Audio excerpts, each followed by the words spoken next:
So anyway, very good morning everyone.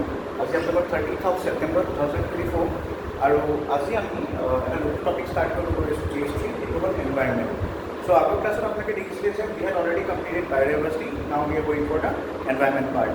এতিয়া যদি আমি অকণমান চিলেবাছটো আমি চাই লওঁ প্ৰিলিমছ আৰু মেইনছৰ APSC, তেতিয়াহ'লে আপোনালোকে চাব যে প্ৰিলিমছত আপোনালোকৰ এনভাইৰনমেণ্টৰ যোনটো ইক'লজি পাৰ্ট হয় সেইটো পঢ়িব লাগিব আৰু বায়োডাইভাৰ্চিটি যিটো অলৰেডি মই কমপ্লিট কৰিছোঁৱেই আপোনালোকৰ সেইটো পঢ়িব লাগিব, ঠিক আছে। তাৰ উপৰি আপোনালোকৰ ক্লাইমেট চেঞ্জ এটা টপিক আছে আৰু ইয়াত কৈ দিছে যে ইয়াত কোনো ছাবজেক্ট স্পেচিয়েলাইজেশ্যন নালাগে। ডেট মিনছ আপুনি ইমান ডিটেইলছত ধৰক একদম টেকনিকেলি ভিতৰত গৈ পেলাই পঢ়িব নালাগে, ঠিক আছে। ওপৰে ওপৰে ওভাৰঅল যোনখিনি কি কনচেপ্ট হয় এইখিনি জানিলে হ'ল। আৰু যদি এইখিনি হ'ল আপোনালোকৰ APSC প্ৰিলিমছৰ চিলেবাছ, আৰু যদি আপোনালোকে মেইনছৰ চিলেবাছটো চায় তেতিয়া আপোনালোকে দেখিব যে ইয়াত আমাৰ আছে কনজাৰ্ভেশ্যন। কনজাৰ্ভেশ্যন মানে কি হয় কনজাৰ্ভেশ্যন? আমি যিটো বায়োডাইভাৰ্চিটি কৰিছিলোঁ তাৰ কনজাৰ্ভেশ্যন। চ' আপোনালোকে ক্লাছখিনি এটেণ্ড কৰিছে বায়োডাইভাৰ্চিটি গোটেইখিনি। আমি কনজাৰ্ভেশ্যনত দুটা কনজাৰ্ভেশ্যন কৰিছিলোঁ, এটা ex-situ আৰু এটা in-situ কনজাৰ্ভেশ্যন। চ' এইখিনি পাৰ্ট আমাৰ কমপ্লিট হ'ল। এতিয়া আমি যেতিয়া এনভাইৰনমেণ্টত আহিম, এনভাইৰনমেণ্টৰ ইক'লজি পাৰ্টটো পঢ়িম, তেতিয়া আপোনালোকে পলিউশ্যন যোনটো হয় পাৰ্টটো, পলিউশ্যন এণ্ড ডিগ্ৰেডেশ্যন আৰু আপোনালোকৰ এনভাইৰনমেণ্টেল ইম্পেক্ট এছেছমেণ্ট, এই গোটেইকেইটা বস্তু আমি কভাৰ কৰিব লাগিব, ঠিক আছে। GS3 এইটো এনভাইৰনমেণ্ট পাৰ্ট হয়। যদি মডেলটো কেনেকুৱা হয় 3 আৰু 5 ইণ্টিগ্ৰেটেড হয়, মানে আছামৰ পইণ্ট অফ ভিউটো আমি বায়োডাইভাৰ্চিটি অলৰেডি কভাৰ কৰিলোৱে। আছামৰ পইণ্ট অফ ভিউ পৰা যোনটো এনভাইৰনমেণ্ট হয় সেইটো পাৰ্ট আমি ভালকৈ এই শ্লাইডতে ইয়াতে কভাৰ কৰি দিম এই নোটছখিনি, ঠিক আছে। চ' ক্লাছখিনি আপোনালোকে ভালকৈ চাব। এতিয়া যদি চাই চিলেবাছত মই অলপ শ্বৰ্টকৈ বস্তুটো দি দিছোঁ। বায়োডাইভাৰ্চিটি আৰু ৱাইল্ড লাইফ কনজাৰ্ভেশ্যন যিটো হয় ৱাইল্ড লাইফ কনজাৰ্ভেশ্যন এক্সপ্লেইন, এতিয়া আমি এই পাৰ্টটো পঢ়িলোঁ। আমি এই চাইডটোত এই তিনিটা বস্তু কমপ্লিট কৰিম, ঠিক আছে। চ' আমাৰ মেইন বস্তুকেইটা কি হয় এনভাইৰনমেণ্টৰ যোনটো ইক'লজি পাৰ্ট হয় আৰু ক্লাইমেট চেঞ্জ যিটো কভাৰ কৰিম, এনভাইৰনমেণ্টেল যোনটো পলিউশ্যন হয় এণ্ড ডিগ্ৰেডেশ্যন সেইটো পাৰ্ট কভাৰ কৰিম, আৰু এনভাইৰনমেণ্টেল ইম্পেক্ট এছেছমেণ্ট যোনটো হয় এই পাৰ্টটো কভাৰ কৰিম। দিছ three topics will be covered. এতিয়া ৰিচোৰ্চৰ কাৰণে যদি আমি কওঁ বুকছৰ কথা, বুকছ এণ্ড অনলাইন চ'ৰ্চেছ, এতিয়া আপোনালোকে চাব পাৰে বুকছ যোনখন হয় শংকৰ IS যোনখন 9th এডিশ্যন হয়, লেটেষ্ট এডিশ্যন দুখন আপোনালোকে লৈ ল'ব। তাৰ উপৰিও আপোনালোকৰ কাউন্সিলৰ AHSCC যোনটো আগতে আমি AHSCC কওঁ, চ' এই হাই ছেকেণ্ডেৰী বৰ্ডৰ যোনটো ক্লাছ 11ৰ এনভাইৰনমেণ্টেল এডুকেশ্যন এখন কিতাপ আহে, তাৰ পৰা আপুনি ইক'লজিটো কৰিব পাৰে ফৰ বেচিক লাৰ্ণাৰ্ছ। আৰু geography of Assam, biodiversity, environment, disaster management এখন কিতাপেই আছে, য'ত এই গোটেইকেইটা টপিক ইণ্টাৰলিংক হয় আপোনালোকে জানেই। মই সেইকাৰণে আপোনালোকৰ জিঅ'গ্ৰাফিৰ লগতে এনভাইৰনমেণ্ট, বায়োডাইভাৰ্চিটি, ডিজাষ্টাৰ মেনেজমেণ্ট একেলগত পঢ়াই আছোঁ। ৰিজনটো কিয়? Because all of these are interlink topics. আৰু এখন কিতাপ তাৰ হয় ৰিজৱান আহমেদৰ, এই কিতাপখন আপোনালোকে ল'ব পাৰে। তাৰপিছত আছাম ইয়াৰ বুক যোনখন আহিব আপোনালোকৰ 2025ৰ, সেইখন আপোনালোকে লৈ পেলাই পঢ়িব পাৰে আছাম স্পেচিফিক। যদি অলৰেডি আপোনালোকৰ ইয়াৰ বুক আছেই তেতিয়া আপোনালোকৰ দৰকাৰ নাই, কাৰণ কিয় সৰুৰ পৰা কিছুমান এটা দুটা চেপ্টাৰ এড বা ছাবজেক্ট হয় তেনেকুৱা কথা। চ' ইমান দৰকাৰ নাই যদি আপোনালোকৰ অলৰেডি ইয়াৰ বুক আছিলে আগৰ। আৰু তেনেকৈ আপোনালোকৰ এনি স্পেক্ট্ৰাম ছিৰিজৰ এখন আছাম ইয়াৰ বুক আহে 2024 ৰোহিণী কুমাৰ বৰুৱা আৰু বিশ্বজিৎ নাথৰ, এইখনো ল'ব পাৰে। তাৰপিছত an introduction to Assam GK, এই কিতাপখন খুব ধুনীয়া কিতাপ হয়, 6 বছৰৰ কিতাপ হয়। ইয়াত আপোনালোকৰ যোনখিনি অবজেক্টিভ টাইপ কুৱেশ্যনছ সেইটো পেটাৰ্ণত আপোনালোকে পাব কুৱেশ্যনখিনি, আৰু যদি চাই GK বেছড হয় একচুৱেলি। চ' এখন কিতাপো ল'ব পাৰে আপোনালোকে, ষ্টেটিক GK বেছড হয় Assam related.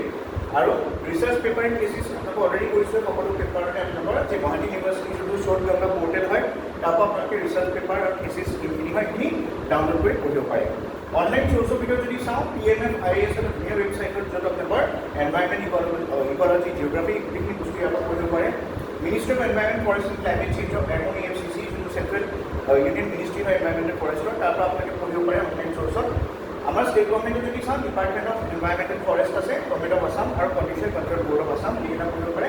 Then we have the Assam state biodiversity board, and this particular board যদি আপোনালোকে চাই this is an autonomous or you can say statutory board which works under the Environment and Forest Department, and also you can search through the website of Principal, Chief Conservator of Forest and Head of Forest Force.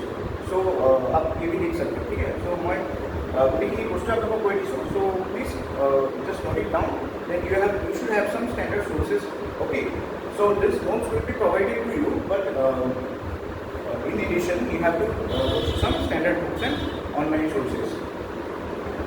Now talking about the conservation and wildlife part, already I told you that biodiversity, wildlife and conservation, this entire part has been covered. We have seen the introduction, terminologies, biodiversity in the global scale, in Indian scale as well as Assam scale. Okay, it's seen about the International Year of Biodiversity. We had talked about conservation, right? Conservation which includes ex-situ and in-situ conservation, and finally we had talked about the specific international collaboration which is taking place in Assam.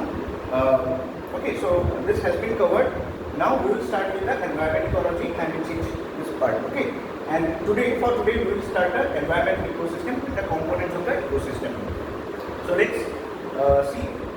And one more thing I want to tell you here, मैं यहाँ पे एक और चीज़ बताना चाहता हूँ. अभी मैंने जो स्लाइड्स है, जो मैं क्लास में पढ़ाता हूँ, जो स्लाइड का नोट्स है आपका, सो ये जो है इसमें मैंने कुछ प्रीवियस ईयर क्वेश्चंस भी डाल दिया है. ठीक है, सो जैसे आप देख सकते हो APSC का जब से पैटर्न चेंज हुआ है 2020 वाले मेंस के एग्जाम से, so from that time onwards, from 2020 to 2000 जो लेटेस्ट हो गया अभी जुलाई को 2023 वाला जो एग्जाम था मेंस का, अभी 2024 के जुलाई में हुआ है. सो इसमें जो 3 साल का प्रीवियस ईयर्स क्वेश्चंस हैं, मैंने यहाँ पे आपको स्लाइड वाइज, मतलब जो सब्जेक्ट वाइज है, टॉपिक वाइज मैंने ऐड कर दिया यहाँ पे. ठीक है, तो ऐसे कुछ क्वेश्चंस आए थे, आप देख सकते हो, with just search through it. Okay, so हम जब स्पेसिफिक टॉपिक्स कंप्लीट हो जाएगा then we will discuss this questions as well. Okay, so ये क्वेश्चंस है and let's come to our topic. Okay, so first of all आज हम ये content से आपका टोटल जो एनवायरनमेंट का कोर्स रहेगा GS3 और GS लाइफ में इंटीग्रेटेड, इसमें ये सारी चीज़ें हमको कवर करनी है. ठीक है, तो फर्स्ट ऑफ ऑल आज का जो कवरिंग जो हमने टॉपिक किया है, this is the environment ecosystem and components of an ecosystem. ठीक है, तो ये हम कवर करेंगे आज. So talking about environment ecosystem and components of an ecosystem. So environment क्या है, देखिए, environment includes all the biotic as well as abiotic factors, okay, and their interactions among themselves. Okay, जैसे आप बोल सकते हो कि एनवायरनमेंट में क्या होता है, जो लिविंग चीज़ें होते हैं और जो नॉन लिविंग चीज़ें होते हैं उनको हम अलग से पढ़ते हैं, और उनके बीच जो इंट्रैक्शंस होगा, उनके बीच जो कनेक्शंस है वो भी हम इसमें पढ़ते हैं. ठीक है, these interactions help us to understand, or we can say these interactions also shape the habitat. जो वो मतलब जो एनवायरनमेंट के फैक्टर्स है, ठीक है, बायोटिक हो एबायोटिक हो, ये हम अगर पढ़ेंगे तो क्या होता है, हम जो हैबिटेट्स होते हैं एक पर्टिकुलर स्पीसीज का या कोई भी, इनके बीच जो इंट्रैक्शंस होते हैं ऑर्गेनिजम्स के बीच, वो समझने में हमें आसानी होती है. ठीक है, और जो इकोसिस्टम है उसमें हैबिटेट और इकोसिस्टम दोनों को समझने के लिए आसानी होती है.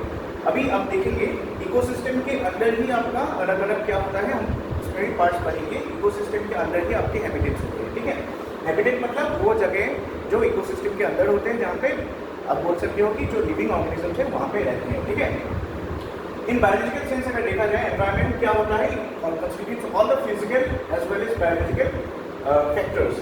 फिजिकल फैक्टर्स क्या क्या हो सकते हैं एनवायरनमेंट में, जैसे कुछ एबायोटिक फैक्टर्स हो सकते हैं जो नॉन लिविंग है, जैसे आपके न्यूट्रिएंट्स है, वाटर है, एयर है, और कुछ बायोलॉजिकल फैक्टर्स भी हो सकते हैं जैसे बायोमॉलिक्यूल्स हैं. ठीक है, कुछ लिविंग ऑर्गेनिजम्स हैं. सो ये सारे हो सकते हैं, और उनका जो फिजिकल एंड जो बायोलॉजिकल फैक्टर्स होते हैं उनके साथ जो केमिकल इंट्रैक्शंस, मतलब केमिकल इंट्रैक्शन जो होता है उनके बीच भी, ठीक है, जिसमें आपके अलग अलग केमिकल साइकिल्स हमको पढ़ने पड़ेंगे, जैसे कार्बन साइकिल हो, नाइट्रोजन साइकिल हो, सल्फर साइकिल हो, ये सारी चीज़ क्या होते हैं, एक दूसरे से इंट्रैक्ट करते हैं. मतलब फिजिकल बायोलॉजिकल फैक्टर्स जब केमिकल फैक्टर्स के साथ इंट्रैक्ट करते हैं, उससे भी हमें क्या मिलता है, एनवायरनमेंट मिलता है. ठीक है, ऑल द ऑर्गेनिजम्स, अभी जो भी ऑर्गेनिजम्स हैं all are dependent on the environment, right. So environment में डिपेंडेंट है किसलिए, because they have to meet their physical requirements, जैसे आपके फूड एनर्जी से रिलेटेड हो, वाटर, ऑक्सीजन, शेल्टर एक्सेट्रा, ये सारी चीज़ों से क्या होता है, ऑर्गेनिजम्स को एनर्जी मिलता है, राइट, फूड मिलता है. सो ये सारी चीज़ें कहाँ से मिलता है, एनवायरनमेंट से मिलता है. So all the organisms are directly और indirectly dependent on the physical requirements such as food, energy, water, oxygen, shelter, etc. अभी हम कुछ टर्म्स देखेंगे, जैसे बायोस्फीयर क्या है, हैबिटेट क्या है. ठीक है, तो बायोस्फीयर क्या होता है, नाम से पता चलता है. बायोस्फीयर, बायो मतलब क्या होता है, living, that means biosphere is the biological component, जो कंपोनेंट क्या करता है, लाइफ को सपोर्ट करता है. ठीक है, और बायोस्फीयर के अंदर ही अलग अलग आपके मतलब यू कैन से कंपोनेंट्स होते हैं. ठीक है, जैसे आपके लिथोस्फीयर होता है. लिथोस्फीयर मतलब क्या होता है, जो हमारी ज़मीन है. ठीक है, हाइड्रोस्फीयर होता है, मतलब all the water bodies comes under the hydrosphere. और एटमॉस्फेयर, जैसे एटमॉस्फेयर मतलब ऊपर वाला जो पार्ट होता है, आई मीन लिथोस्फीयर के ऊपर जो होता है, that layer of the you can say biosphere is known as atmosphere. Biosphere में क्या होता है, it includes all the living organisms as well as the dead organic matter produced by them. So living organisms जो होते हैं उनके साथ जो, जैसे अब एक मान लो एक पेड़ है. ठीक है, if there is a tree, और ये ट्री क्या होता है, ये पेड़ क्या होता है, कुछ सालों बाद ये मर जाता है. So this will turn into what, dead organic matter. So biosphere में क्या होता है, वो ऑर्गेनिक मैटर तो रहेगा ही, और उसके बाद वो ऑर्गेनिक मैटर मरने के बाद या उसके डिके होने के बाद, डेड होने के बाद जो भी अदर ऑर्गेनिक मैटर्स प्रोड्यूस होंगे वो भी बायोस्फीयर के अंदर ही आता है। So biosphere is absent at the extreme north and south poles. आपको पता है कि बायोस्फीयर क्या होता है? देखिए, बायोस्फीयर हर जगह अवेलेबल नहीं होता है या यूनिफॉर्म नहीं होता है। इफ़ यू सी बायोस्फीयर का डिस्ट्रीब्यूशन अलग अलग है। इफ़ यू सी कि कुछ जगह ऐसी है उसमें क्या होता है, बायोस्फीयर बायोडाइवर्सिटी बहुत ज़्यादा रिच होता है। बिकॉज वहाँ पे एडिक्वेट मतलब कंडीशंस हैं जीने के लिए, कुछ बेसिक चीज़ें चाहिए, राइट। बट कुछ ऐसे एनवायरनमेंट होते हैं जहाँ पे बहुत ज़्यादा ठंडा या बहुत ज़्यादा गर्मी होता है, तो उसमें क्या होता है, biosphere is generally considered to be absent. जैसे नॉर्थ एंड साउथ पोल में आप देखेंगे आर्कटिक एंड एंटार्क्टिक सर्कल में, तो क्या होता है, बायोस्फीयर इज जनरली एब्सेंट। और कहाँ पे एब्सेंट होता है? हाईएस्ट माउंटेन्स में एब्सेंट होता है और डीपेस्ट ओशंस में, since existing hostile conditions do not support life, right. So ये सारे जितने एग्जिस्टिंग वहाँ पे बायोस्फीयर में होस्टाइल कंडीशंस है, जैसे आप मान लो एक पहाड़ी में माउंटेन्स में क्या होता है, बहुत ही ज़्यादा लो प्रेशर होता है, राइट। और वहाँ पे क्या होता है, आपका ऑक्सीजन की कमी होती है। सो ये सारी चीज़ें क्या होता है, सपोर्ट नहीं करता लाइफ को, and this is why you can say that biosphere is absent in those places. Next, occasionally spores of फंजा and bacteria do ओकर। ऐसा भी नहीं है कि कंप्लीटली आप बोल सकते हो कि बायोस्फीयर कंप्लीटली डिवाइड है, इसलिए मैंने बोला जनरली एब्सेंट होता है, ठीक है। व्हाई?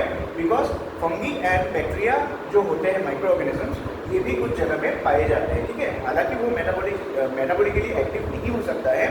अगर आप देखोगे कि अंटार्कटिका में या आर्कटिक में आपको कुछ रिसेंटली न्यूज़ में भी था, कुछ वायरस की स्पीसीज मिले गए थे, ठीक है, ज़ॉम्बी वायरस जिसको बोलते हैं। तो ये ज़ॉम्बी वायरस क्या होता है, मतलब जो आइस के अंदर जो मतलब बड़े बड़े आइस शीट्स है उसके अंदर वो लोग मतलब एक बोल सकते हो they are metabolically reactive and you can say metabolically reactive state में वो लोग पाए गए हैं।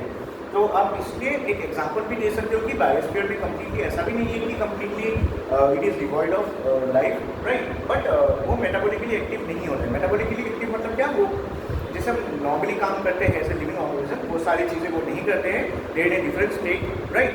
एंड वो मेटाबॉलिकली एक्टिव नहीं होते, इसलिए वो लोग सर्वाइव करते हैं लाखों साल, ठीक है।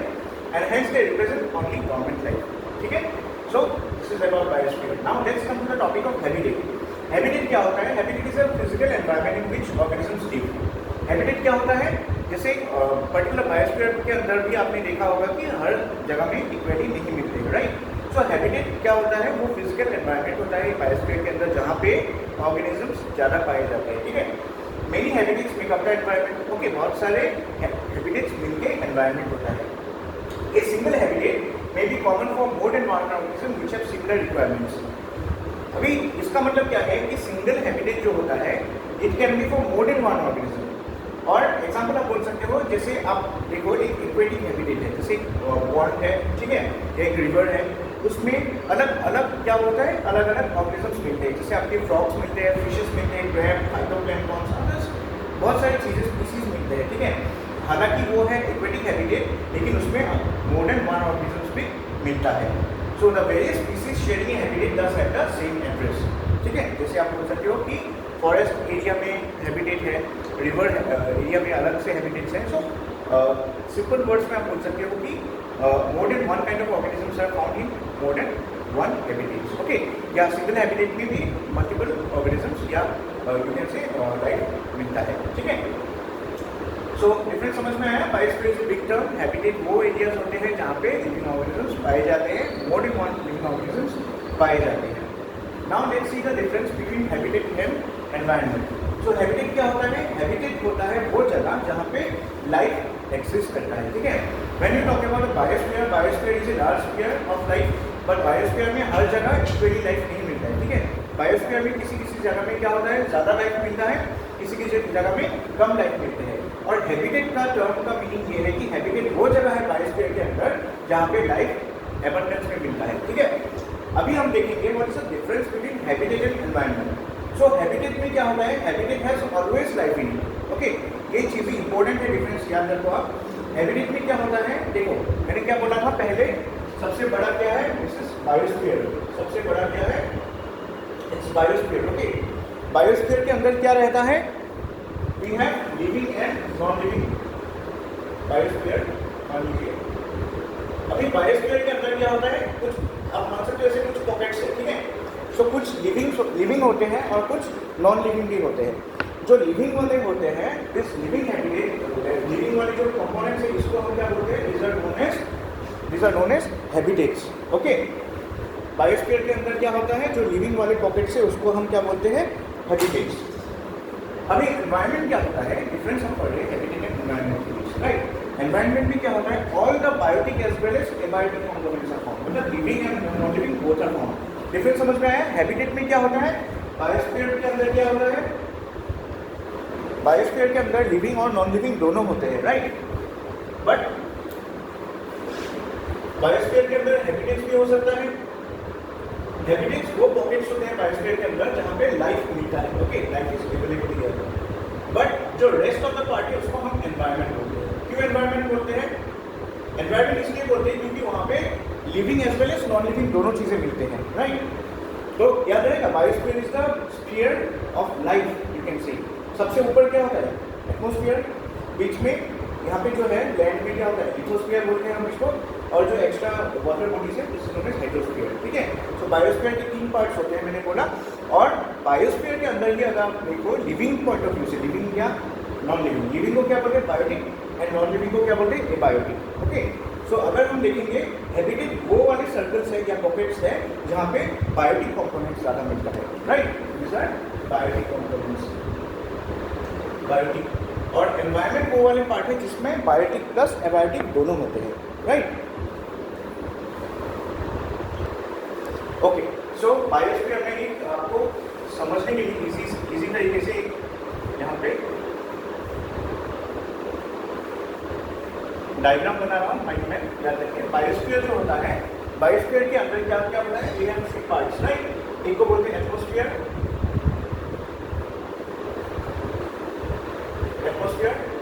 एक को बोलते हैं लिथोस्फीयर, लैंड। हम ज्योग्राफी में एटमॉस्फेयर के बारे में भी पढ़ेंगे अलग से, ठीक है। जैसे सबसे एटमॉस्फेयर की जो सबसे छोटी मतलब क्लोजेस्ट ईयर है, ट्रोपोस्फीयर, ट्रोपोपोज, स्ट्रेटोस्फीयर, ये सारी चीज़ें एटमॉस्फेयर ज्योग्राफी में क्लाइमेटोलॉजी के अंदर पढ़ेंगे, ठीक है। देन एटमॉस्फेयर के बाद क्या होता है, लिथोस्फीयर मतलब लैंड होता है। Then we have the hydrosphere, hydro मतलब पानी, और द वाटर बॉडीज मतलब हाइड्रोस्फीयर, ओके। सो ये 3 पार्ट है बायोस्फीयर का। Now if you talk about biosphere, अगर हम इसके बारे में बोलेंगे तो इसको भी हम 2 पार्ट में डिवाइड कर सकते हैं एज पर द लाइफ, और you can say biotic and abiotic factors which are involve, okay. So जैसे if you see biotic factors और एबायोटिक फैक्टर्स, 2 फैक्टर्स होते हैं अंडर द बायोस्फीयर। जो एबायोटिक फैक्टर्स होते हैं, अभी अच्छा पहले हम बायोटिक फैक्टर्स के बारे में बोल देते हैं। This comes under habitat, okay, habitats. So इसको ही हैबिटेट बोलते हैं। बायोस्फीयर का वो पार्ट जिसमें बायोटिक फैक्टर्स मिलते हैं, राइट, लाइफ लिविंग ऑर्गेनिजम्स मिलते हैं, this are known as habitats. और बायोस्फीयर के अंदर एबायोटिक फैक्टर्स भी रहते हैं। बट और एक चीज़ आप पे याद देख लो, और चीज़ यहाँ पे एक ड्रॉ कर लो, this is biotic plus abiotic. अगर दोनों एक साथ है, बायोटिक प्लस एबायोटिक, अगर ये दोनों साथ है, then this is known as environment. तो हम जो पढ़ रहे हैं अभी, हमारा जो टॉपिक है दिस इज एनवायरनमेंट, ठीक है। सो ये चीज मैप क्लियर कर लीजिए। बायोस्फीयर अगर हम देखेंगे from physical point of view अगर देखेंगे तो यहाँ पे आप बोल सकते हो 3 कैटेगरी में हम डिवाइड कर सकते हैं। लेकिन अगर हम लोग उसको लिविंग या नॉन लिविंग के पॉइंट ऑफ व्यू से देखेंगे तो हम उसको भी 3 कैटेगरी में डिवाइड कर सकते हैं। One is biotic, abiotic and biotic plus abiotic, ठीक है। सो ये टर्म्स याद रखिए, इतना तो आपको रखने की जरूरत नहीं है एग्जाम में, ऐसा तो हैबिटेट क्या है ऐसा कुछ नहीं आएगा। But for your concept, clear your concept, याद रखो कि हैबिटेट्स मतलब क्या होता है, उस पर्टिकुलर एक बायोस्फीयर के अंदर एक पर्टिकुलर, आप ऐसे मान सकते हो बायोस्फीयर के अंदर अलग अलग पॉकेट्स होते हैं, राइट। उसमें जो लिविंग वाले पॉकेट है उसको हैबिटेट बोलते हैं,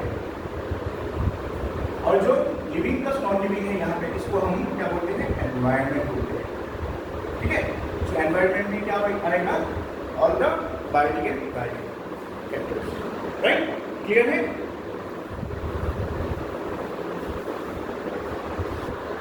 ओके, সো এতিয়া আমি ডিফাৰেন্সখিনি চালোঁ।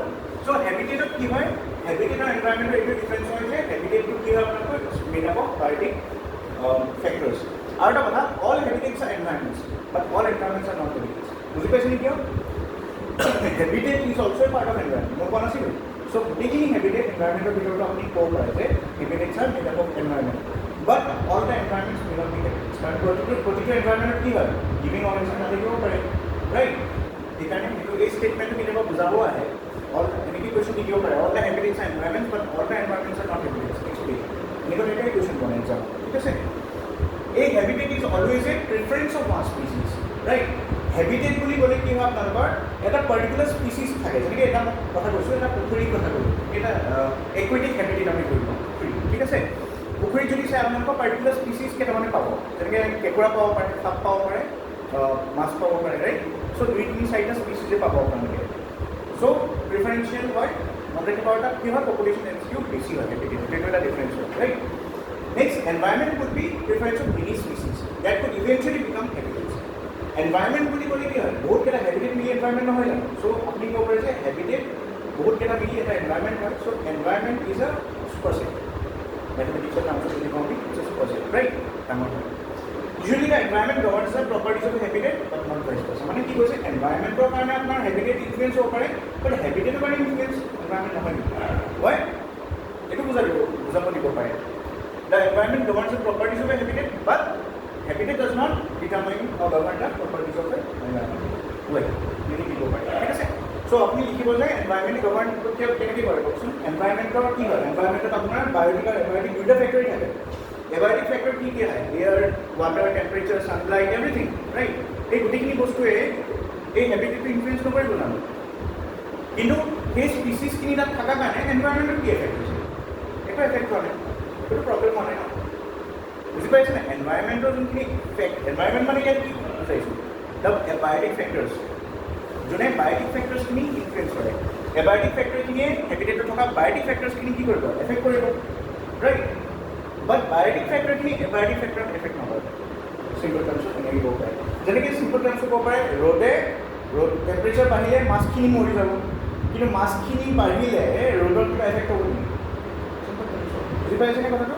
একদম চিম্পল ৱেত কৈছোঁ। So' environment governs the properties of habitat, but habitat does not necessarily govern the properties of environment. হ'ব? অ'কে, তাৰপিছত আমাৰ টাৰ্মছবিলাক চাই আছে, এতিয়া বায়'স্ফিয়াৰ চালোঁ আমি, হেবিটেট চালোঁ, now will talk about ecosystem.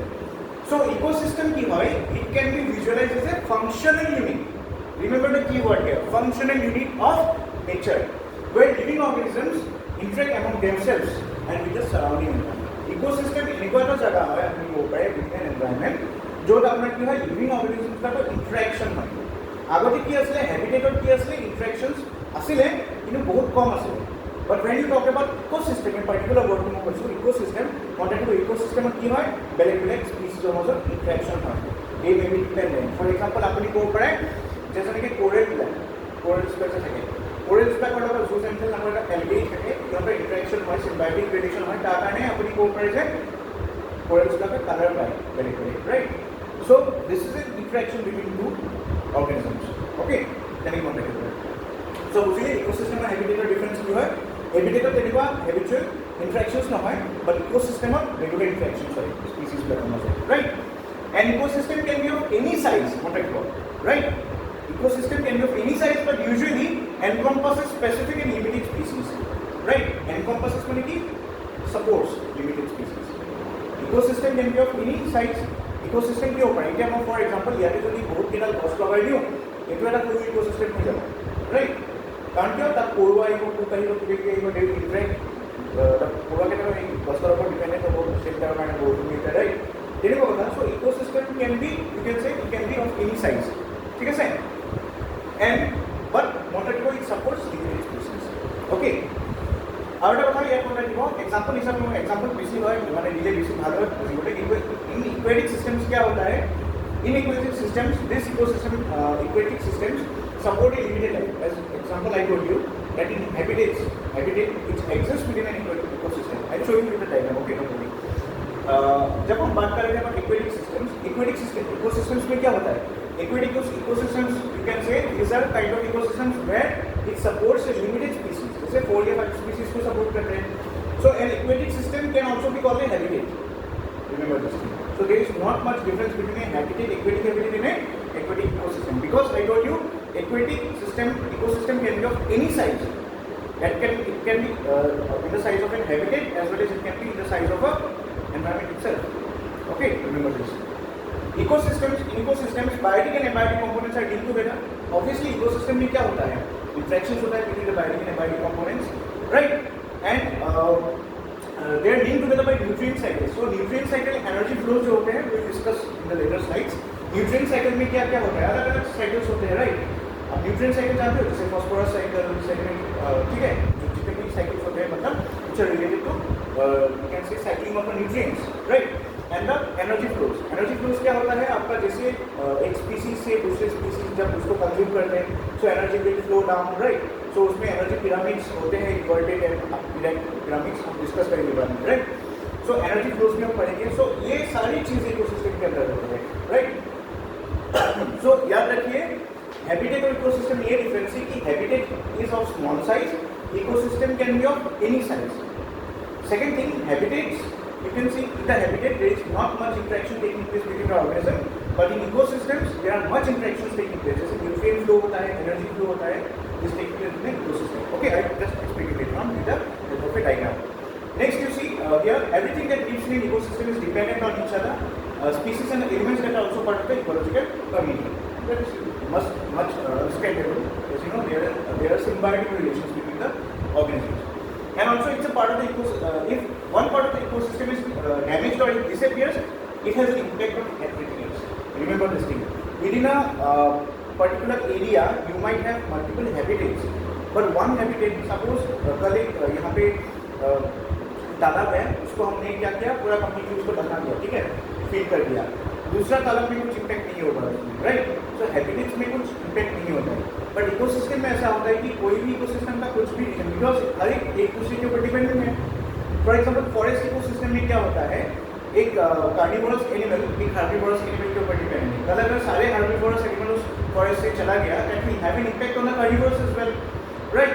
और वो कार्निवोरस में इम्पैक्ट होगा तो उसका स्पीसीज भी कम हो जाएगा, ये या वो लोग कुछ दूसरे जगह में क्या करेंगे, माइग्रेट करेंगे, ट्रांसफर हो जाएगा, राइट, वहाँ से.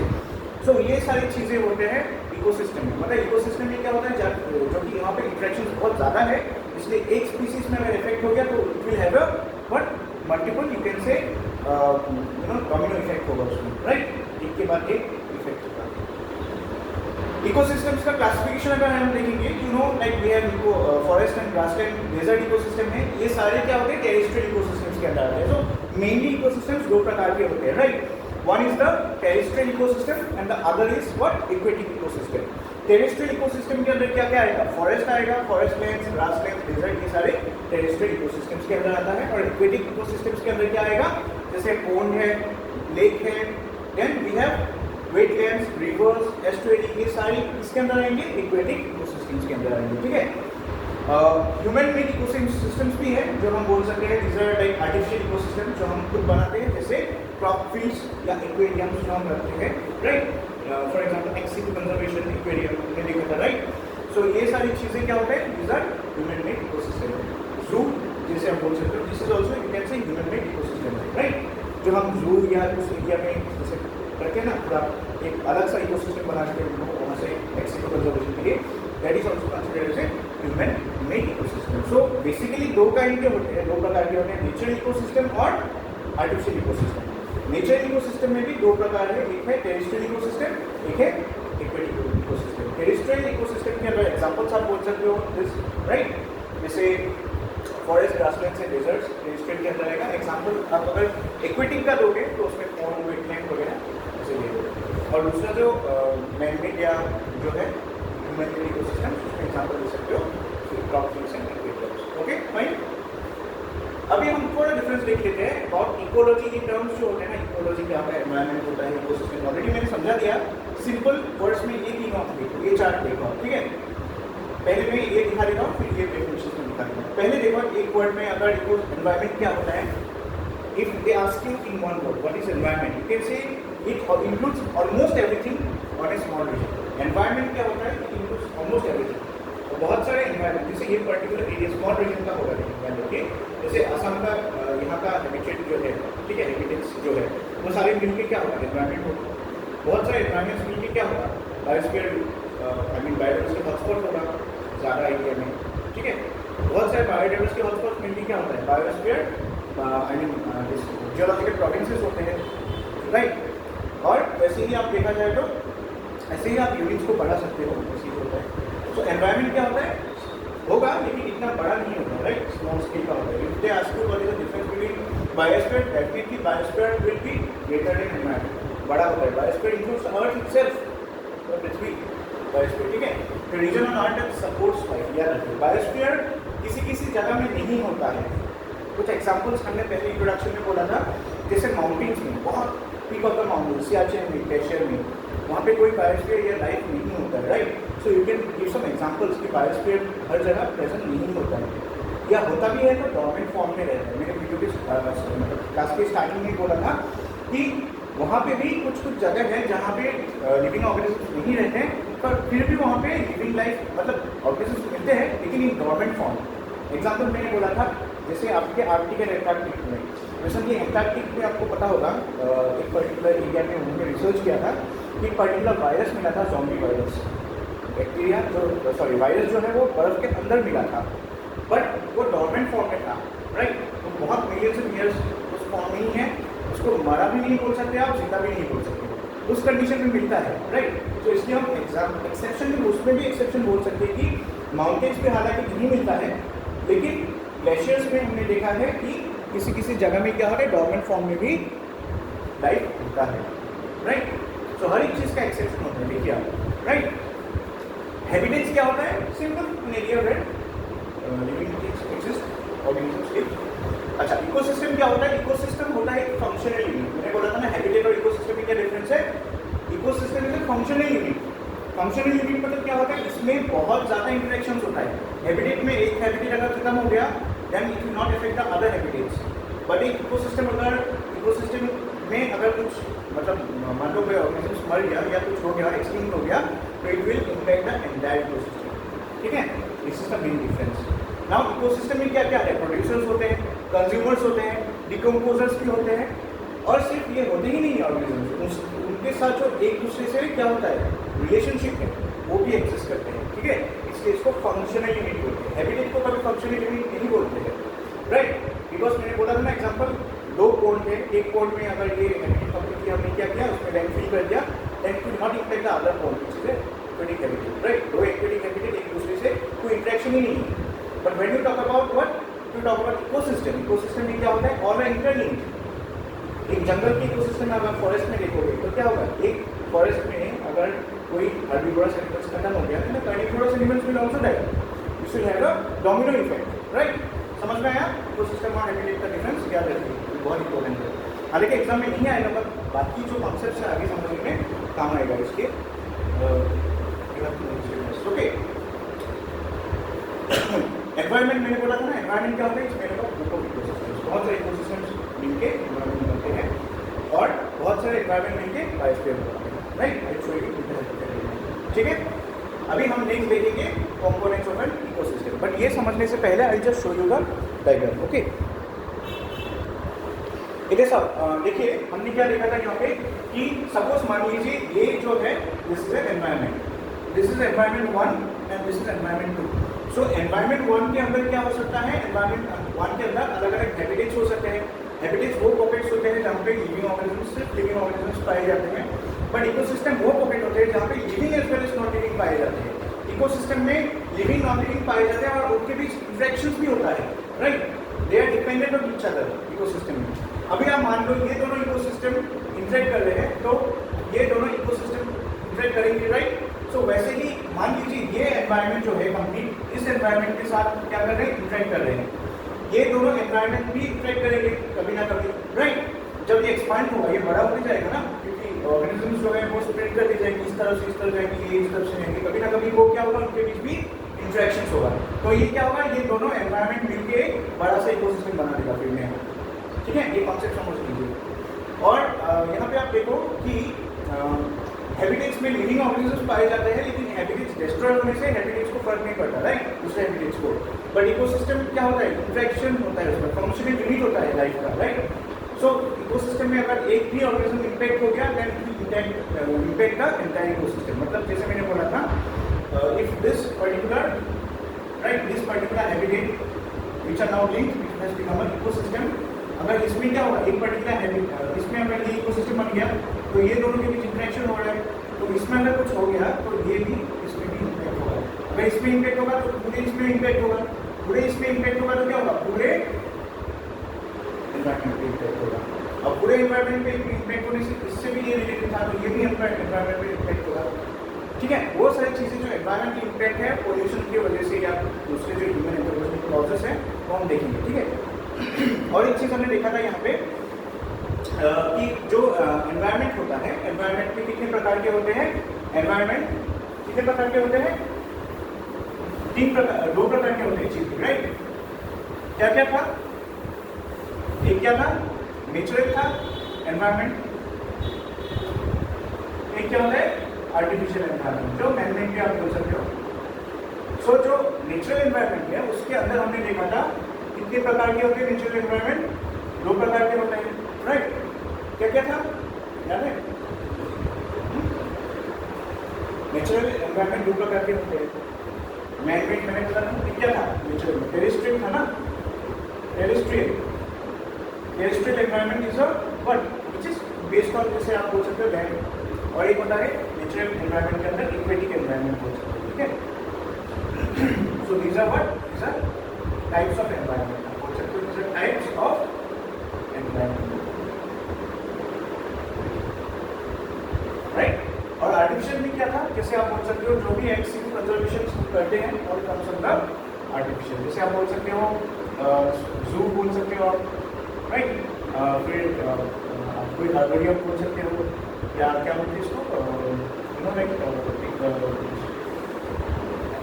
एक्वेरियम्स बोल सकते हो, राइट, एक्वेरियम्स, ये सारी चीज़ आएगा आर्टिफिशियल के अंदर आएगा।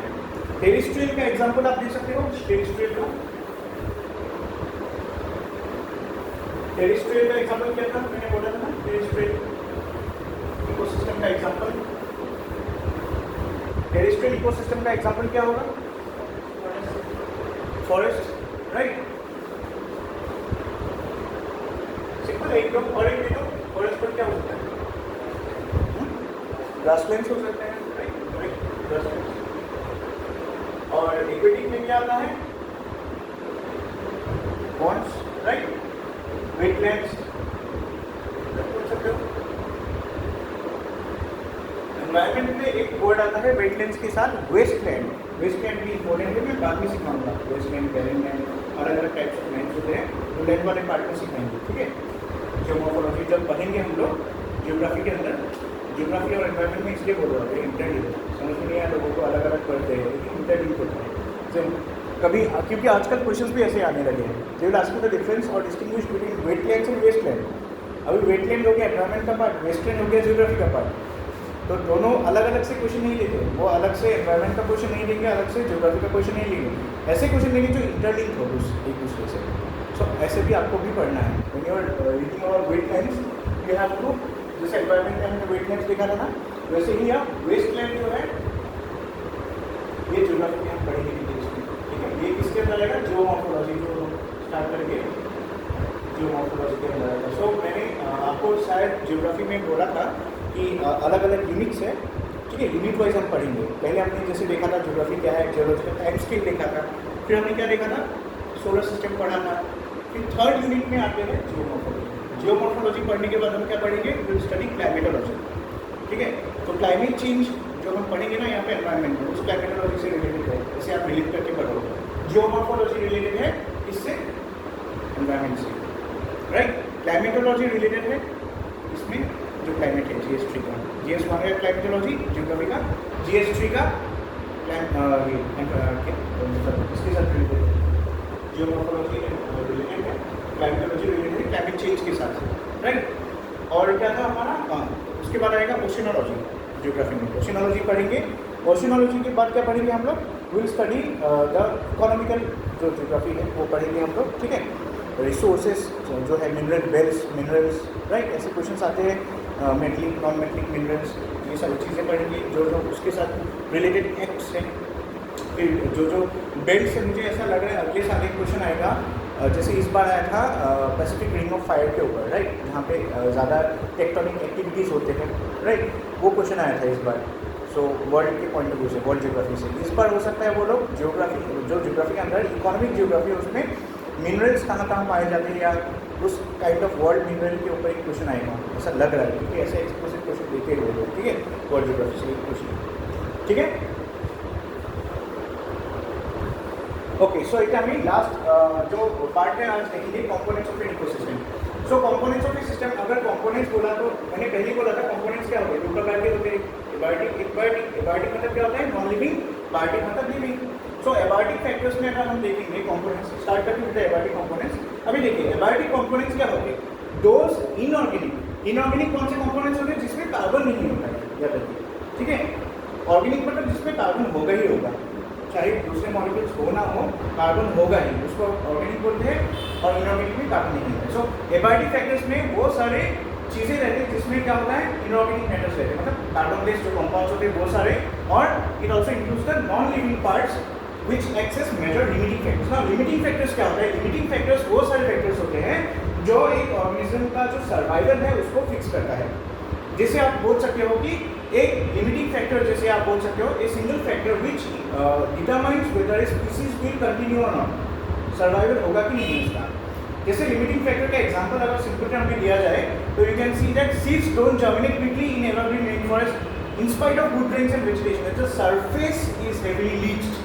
सो सरफेस क्या हो गया आपका, लिमिटिंग फैक्टर हो गया। हालांकि देखो सीड्स जो आपके एवरग्रीन रेन फॉरेस्ट में क्या होता है, इट इज एक्सपेक्टेड कि एवरग्रीन रेन फॉरेस्ट में क्या होगा, बढ़िया सा फॉरेस्ट एवरग्रीन रेन फॉरेस्ट है तो उसमें सीड्स जर्मिनेट होगा, trees will grow up, but क्या होता है, in spite of good rains and vegetation the surface जो उसका होता है, अगर वो एवरग्रीन फॉरेस्ट रेन फॉरेस्ट जहाँ पे है उस सॉइल का या उस सरफेस का अगर मान लो लीचिंग मतलब क्या होता है, उसमें से केमिकल्स नीचे चले जाता है, पर्कोलेट करते हैं, राइट।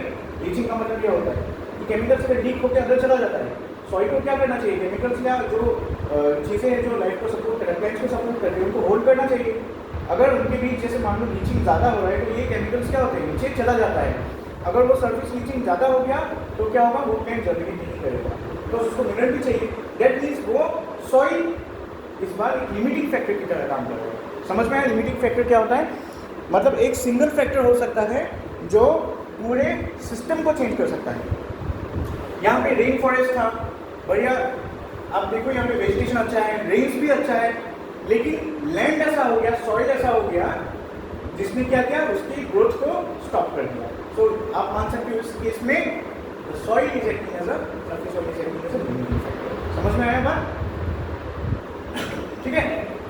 फिर देखो likewise germinating saplings may not survive due to lack of light because of dense canopy. अभी मान लो एक फॉरेस्ट है, बड़ा सा फॉरेस्ट है, ठीक है, और उसमें से छोटे छोटे सैपलिंग्स भी हैं और बड़े बड़े प्लांट्स भी है। जो बड़े प्लांट्स होते हैं ना उनके टॉप को कैनोपी बोलते हैं, राइट। सो अभी बड़े बड़े जो प्लांट्स ट्रीज होते हैं, आई मीन जो ट्रीज के ऊपर वाले पार्ट है वो इतना कैनोपी डेंस होता है कि उस जो सनलाइट है उसके थ्रू पास करके नीचे नहीं आ पाता है। तो वो जो छोटे छोटे प्लांट्स थे ना उस टाइम में क्या हो गया, वो मर गए या वो लोग प्रॉपर्ली ग्रो नहीं कर पाते हैं। That means this canopy is acting as a limiting factor. Sun नहीं है, सन तो बढ़िया से आ रहा है, लेकिन the shade canopy which the big trees are providing, right, वो शेड भी उसके लिए लिमिटिंग फैक्टर होता है, इसलिए वो ग्रो नहीं कर पा रहे। समझ में आया लिमिटिंग फैक्टर क्या होता है। अभी कुछ लिमिटिंग फैक्टर्स देख लेते हैं, जैसे light is a limiting factor, light is most important. Light नहीं है तो क्या होगा, कुछ भी नहीं है। You know the UV component of the spectrum of light is harmful to many organisms, right. So light का दो आप फेस देख सकते हैं, एक तो लाइट आपको चाहिए for the plants to grow, right. एक दूसरे पॉइंट ऑफ व्यू से देखिए तो लाइट में यूवी कंपोनेंट भी रहते हैं जो कोई प्लांट्स के लिए अच्छा नहीं होता है, राइट, लेकिन आप एब्जॉर्ब द यूवी रेज, तो उसके लिए क्या हो गया, लाइट भी लिमिटिंग फैक्टर हो सकता है। सो आप देखोगे कि कोई प्लांट्स ना सन में ग्रो नहीं करता है, शेड में भी ग्रो करता है। क्या बोलते हैं उस प्लांट्स को, शेड में जो ग्रो करते हैं, शियोफाइट्स बोलते हैं, आप देखना स्पेलिंग SCIO वो शेड में ग्रो करते हैं। हेलियोफाइट्स जो सन में ग्रो करते हैं। वाई? Because of light. हर एक प्लांट को लाइट मतलब पसंद नहीं भी हो सकता है। फॉर एग्जाम्पल आप मान लो जो शियोफाइट्स होते हैं जो शेड में ग्रो करते हैं ना, उनको सनलाइट नहीं चाहिए, तो रेडिएशन ही काफ़ी है, इनडायरेक्टली वो रेडिएशन आता है एब्जॉर्ब करने के लिए। लेकिन अगर डायरेक्टली उस शियोफाइट्स को जो शेड में ग्रो करते हैं, जैसे प्लांट को अगर डायरेक्टली सनलाइट के अंदर रख दो तो वो प्लांट मर जाएगा। Why? Because light is acting as a limiting factor. समझ में आया ना लिमिटिंग फैक्टर कैसे हो सकता है? तो हम मानते हैं ना कि लाइट सबके लिए ज़रूरी है, ऐसा नहीं है। याद रखिए, लाइट हर प्लांट के लिए ज़रूरी नहीं होता है। Only for the heliophytes light is important. Sciophytes को यहाँ पे भी रखो, ये सारे प्लांट्स देखो ग्रो कर पा रही कि नहीं, उसको तो हमने लाइट दिया ही नहीं। इनडायरेक्टली जो लाइट आ रहा है ना, उससे क्या हो रहा है, उसको मतलब वो अपना काम चला रहा है। राइट? रेनफॉल भी एक लिमिटिंग फैक्टर हो सकता है। कुछ ऐसे बायोकेमिकल रिएक्शंस होते हैं, रेनफॉल अगर ज़्यादा हो गया या कंटिन्यूस परसिस्टेंट होता है तो प्लांट्स पे भी बायोकेमिकल रिएक्शन बहुत ज़्यादा हो जाता है। सो हर एक प्लांट के लिए एक्सेस रेनफॉल भी अच्छा नहीं होता। किसी को चाहिए, जैसे एवरग्रीन रेन फॉरेस्ट को चाहिए, बट हर एक के लिए ज़रूरी नहीं है। थर्ड लिमिटिंग फैक्टर क्या है? टेम्परेचर। ऑब्वियसली ये तो समझ में आ गया होगा। टेम्परेचर जैसे कुछ जो ऑर्गेनिजम्स होते हैं ना, वो वाइड रेंज ऑफ टेम्परेचर में सर्वाइव कर सकते हैं। जैसे 0 डिग्री में भी सर्वाइव कर सकता है, 35 डिग्री में, 40 डिग्री में भी सर्वाइव कर सकते हैं। वैसे ऑर्गेनिजम्स, ये टर्म्स इंपॉर्टेंट है, याद रख लीजिएगा, ठीक है? ऐसे ऑर्गेनिजम्स को क्या बोलते हैं? यूरिथर्मल।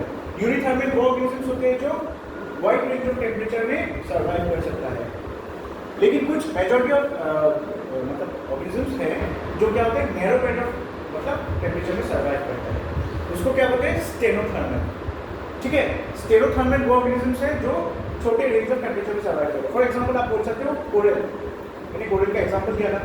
जैसे ग्लोबल वार्मिंग होता है, ओशन का टेम्परेचर बढ़ रहा है, तो क्या हुआ? कोरल जो है कलरलेस हो जाता है। वाई? बिकॉज जूसेंथन जो है ना, वो ज़्यादा टेम्परेचर सहन नहीं कर पाते, तो कोरल को छोड़ के चले जाते हैं। तो वो क्या होता है? कोरल पहले कलरफुल कोरल था, वो वाइट बन जाता है, उसको कोरल ब्लीचिंग बोलते हैं। Why this is happening? Because zooxanthellae is a stenothermal organism, वो इतना हाई टेम्परेचर सर्वाइव नहीं कर रहा था। अभी हम लोग क्या है? हम यूरिथर्मल हैं। कैसे?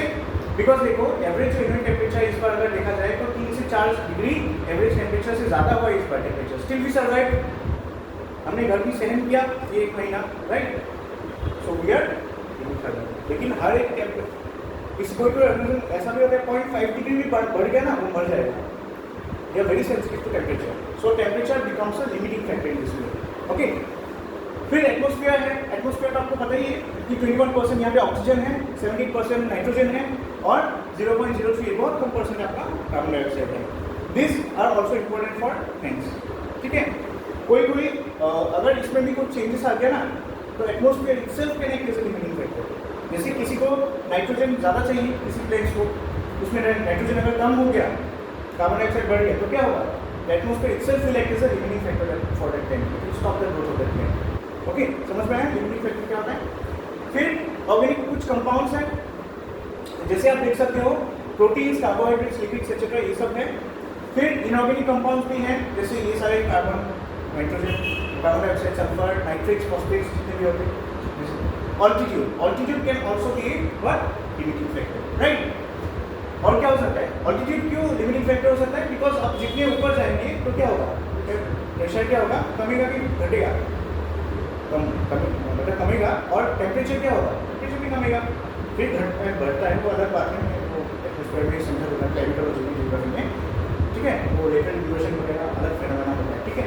सो यहाँ पे हम लोग जस्ट बात करें सिंपल में ऑल्टीट्यूड। सो जितने भी ऑल्टीट्यूड चेंजेस होंगे, वर्टिकल जोनेशन होगा, ठीक है? उसमें क्या होगा? अलग अलग वेजिटेशन दिखाई देते हैं। Why? Because the height itself और altitude itself is acting as a limiting factor, ठीक है? फिर चेंजिंग टेम्परेचर ये हो गया। फिर buffering capacity of the earth. मान लो एक न्यूट्रिएंट पीएच 7 क्या जरूरी होता है?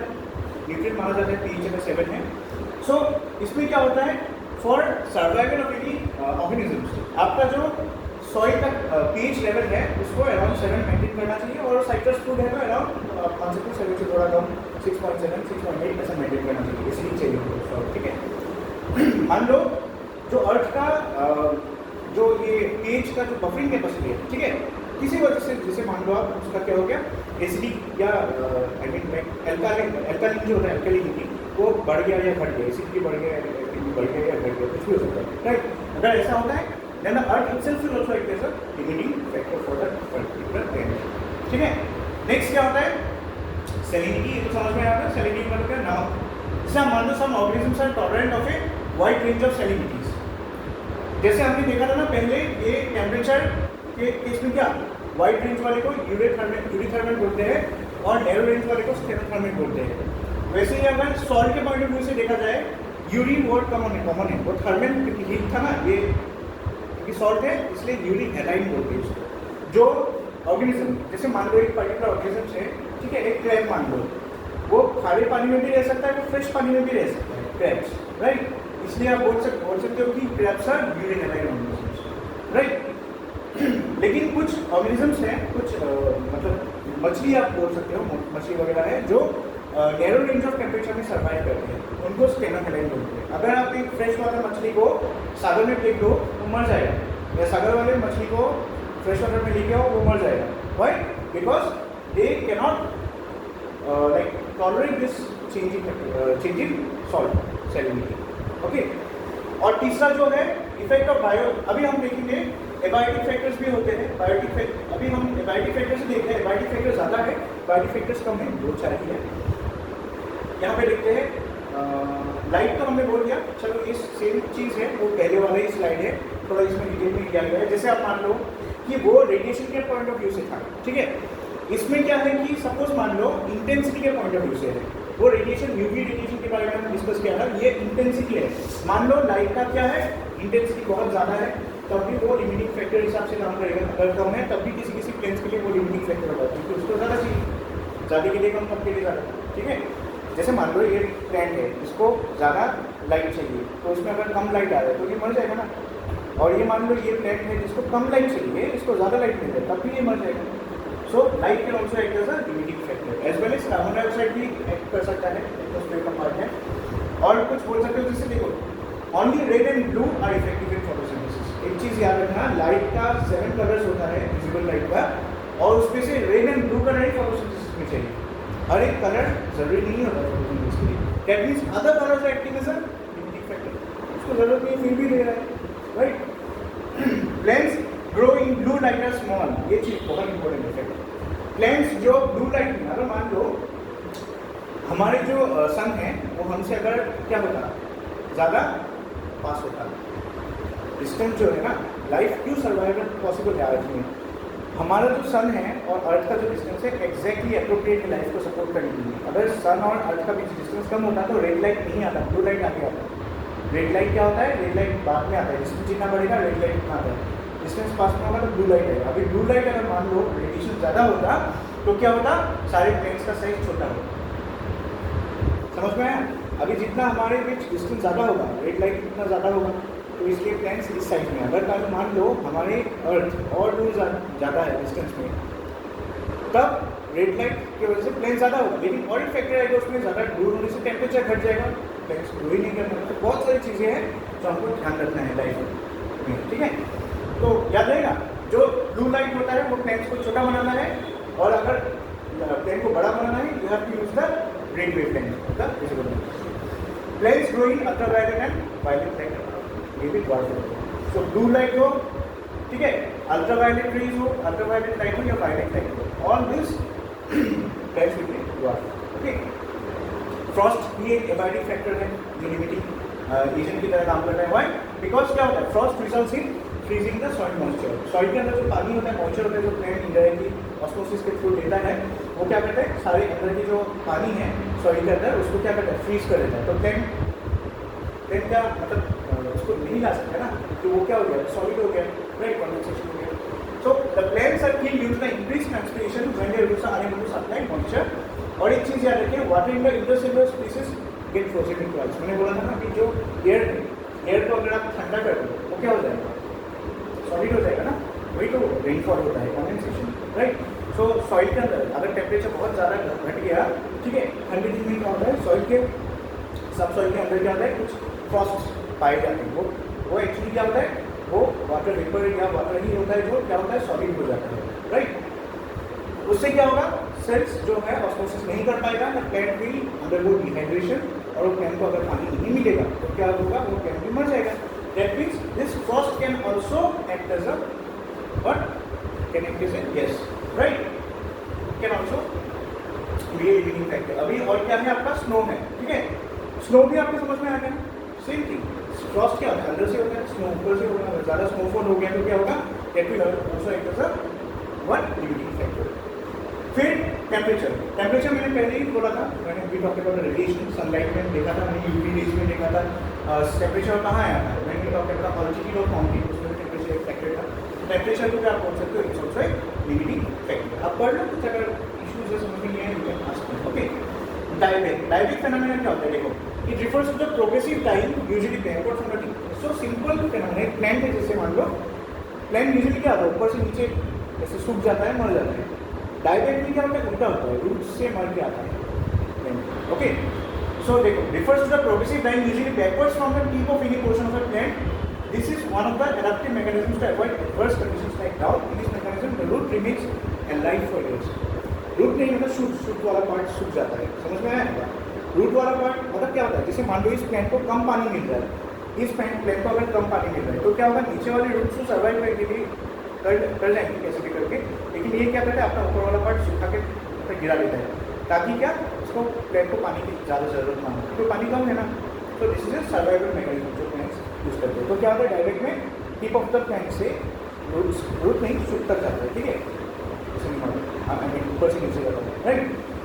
और रूट्स वाला जो पार्ट है उसमें पानी रहता है, लेकिन वो क्या होता है, ऊपर नहीं भेज पाता है क्योंकि पानी कम है, तो ये अपने आप बचने के लिए क्या करता है, ऊपर वाला शूट और जो पार्ट ऊपर वाला पार्ट उसको सूखा के भेजा जाता है, right. So this mechanism, in this mechanism the root remains alive for years but the shoots die, ठीक है। एग्जाम्पल आप बोल सकते हो रेड सैंडर्स जो है ना, लाल चंदन, वो वाले पेड़ ऐसे होते हैं, साल ट्री, फिर जो सिर्फ या पर्पल ट्री है, ये सारे ऐसे ही होते हैं, ठीक है। सो दिस में ऑल द एबायोटिक फैक्टर्स, तो हमने देखा था एबायोटिक फैक्टर्स बहुत सारे हैं, एबायोटिक कंपोनेंट्स बहुत सारे हैं, ठीक है। हम बायोटिक फैक्टर्स कुछ देख लेते हैं, ज़्यादा नहीं है। बायोटिक फैक्टर्स कंपोनेंट्स आप ऐसे बोल सकते हो, कुछ 3 या 4 ही है। एक को बोलते हैं हम लोग प्राइमरी प्रोड्यूसर्स और ऑटोट्रॉप्स। सो प्राइमरी प्रोड्यूसर्स और ऑटोट्रॉप्स क्या होते हैं, दे आर सेल्फ नॉरिशिंग, वो खुद अपना देखभाल कर सकते हैं, right. They can produce their own food actually, simple terms में, राइट। सो आप देखो, अगर primary producers are green plants, certain bacteria, algae, ये सारे फोटोसिंथेसिस करते हैं, they are self sustaining. In the aquatic system अगर देखा जाए तो माइक्रोस्कोपिक एल्गे जो होते हैं, जिसको हम प्लैंकटन बोलते हैं, सो ये प्लैंकटन भी क्या होते हैं, this are primary producers, okay. Consumers और यू कैन से हेटेरोट्रॉप्स और फेगोट्रॉप्स भी होते हैं, अदर जो ऑर्गेनिजम्स हैं, इसको एक डिपार्टमेंट में डाल दिया।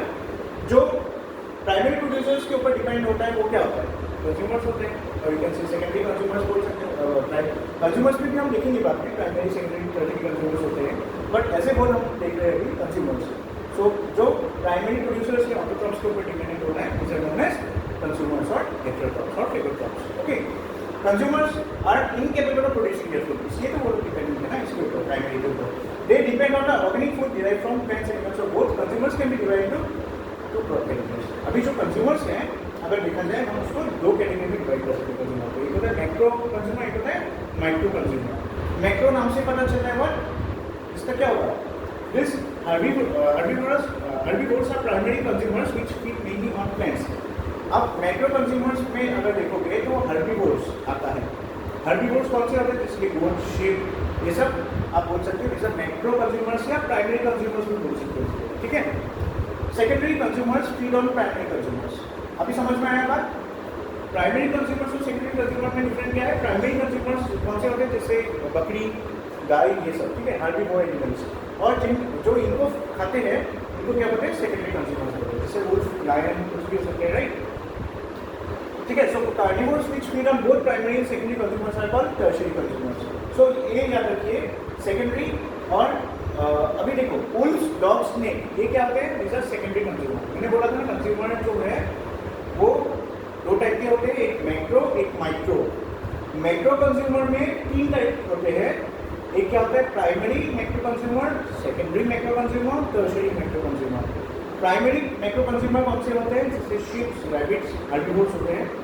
सेकेंडरी मैक्रो कंज्यूमर्स कौन से होते हैं, जैसे वुल्व्स, स्नेक्स, ये सब। और सेकेंडरी को कौन खाता है? वुल्व्स को टारगेट करते हैं कि नहीं? कौन? लायन, टाइगर, ये सब उनको खाते हैं, उनको अटैक करते हैं, ठीक है। तो उसको बोल सकते हो आप टर्शियरी मैक्रो कंज्यूमर। सो टर्शियरी मैक्रो कंज्यूमर प्राइमरी और सेकेंडरी दोनों के ऊपर डिपेंड है। समझ में आया? कौन सा? हाँ, ह्यूमन्स को बोल सकते हो, राइट।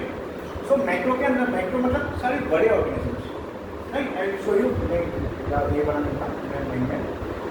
फिर माइक्रो कंज्यूमर्स। माइक्रो कंज्यूमर्स एक टाइप का माइक्रो कंज्यूमर। माइक्रो नाम से पता चलता है, इज अ स्मॉल ऑर्गेनिजम्स, जैसे इनको सेप्टोट्रॉप्स भी बोलते हैं या डिकम्पोजर्स या ऑस्मोट्रॉप्स भी बोलते हैं, ठीक है। सो ये माइक्रो कंज्यूमर्स कौन से होते हैं? जैसे bacteria and fungi which derive their food from energy and other living dead organic bodies, okay, or substances, और dead organic substances को detritus भी बोलते हैं, ठीक है। So those bacterial fungi which derive energy from detritus are known as microconsumers, okay। Example आप दे सकते हो, arthropods and other soil organism, जैसे नेमाटोड्स, आर्थ्रोपोड्स, ये सारे क्या होते हैं? नेमाटोड पता है ना, नेमाटोड्स कैसे होते हैं? थोड़ा बेसिक साइंस क्लास 10 के बुक्स में आप देख लीजिए, कुछ ऑर्गेनिजम्स के नाम होते हैं, नेमाटोड्स, आर्थ्रोपोड्स, ठीक है। आर्थ्रोपोड्स में कुछ सेंटीपीड्स वगैरह आते हैं, राइट। नेमाटोड्स वगैरह क्या होता है थोड़ा देख लो वहाँ पे, अगर नहीं है तो मैं एक्सप्लेन दे रहा हूँ, ओके। इंसेक्ट्स, ठीक है। सो कौन से इंसेक्ट्स होते हैं? वो एक आर्थ्रोपोड्स और बहुत सारी स्पीसीज, मतलब टैक्सोनॉमी जो है ना कैरोला सीरियस में, वो थोड़ा पढ़ लो, ठीक है। बायोटेक, आई मीन इतना डिटेल्स में जाने की जरूरत नहीं है, but still you can see once taxonomy जो है ना वो थोड़ा पढ़ लीजिए।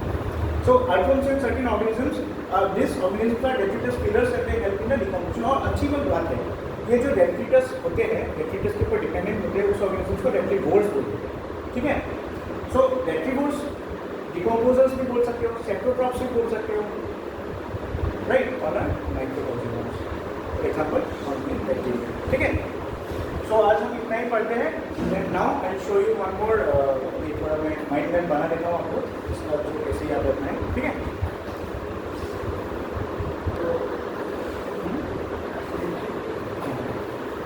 तो देखिए यहाँ पे जो ऑर्गेनिजम्स है वो दो प्रकार के होते हैं, एक होता है प्रोड्यूसर्स, एक होता है कंज्यूमर्स। प्रोड्यूसर्स जो होते हैं उनको हम ऑटोट्रॉप्स भी बोलते हैं, because they can produce their own food. Consumers जो होते हैं वो दो प्रकार के होते हैं, एक होता है मैक्रो कंज्यूमर, एक होता है माइक्रो कंज्यूमर। मैक्रो कंज्यूमर भी जो है वो तीन प्रकार के होते हैं, जैसे प्राइमरी मैक्रो कंज्यूमर, एग्जाम्पल आप बोल सकते हो शीप, जो हर्बीवोर्स होते हैं वो प्राइमरी मैक्रो कंज्यूमर्स होते हैं। फिर सेकेंडरी मैक्रो कंज्यूमर्स होते हैं जैसे स्नेक्स, राइट, एंड वुल्व्स। और टर्शियरी मैक्रो कंज्यूमर्स होते हैं जैसे लायन एंड टाइगर, ठीक है। ये मैक्रो हो गया। माइक्रो जो ऑर्गेनिजम्स होते हैं माइक्रो कंज्यूमर्स, उनको डेट्रीवोर्स या सेप्टोट्रॉप्स भी बोलते हैं, और ये डेट्रिटस के ऊपर डिपेंडेंट है। डेट्रिटस क्या होता है? Is a dead organic matter, और एग्जांपल आप देख सकते हो bacteria and fungi, these are examples of micro consumers, ठीक है। सो आज का क्लास इतना ही, फिर नेक्स्ट क्लास में हम लोग कंटिन्यू करेंगे एनवायरनमेंट। तो टिल देन आप पढ़ते रहिए and keep writing the notes. ये जो मैं लास्ट में देता हूँ इसको आप काइंडली लिख लीजिए, पूरा नोट्स नहीं लिखना है, make the mind maps of this things, okay. Thank you.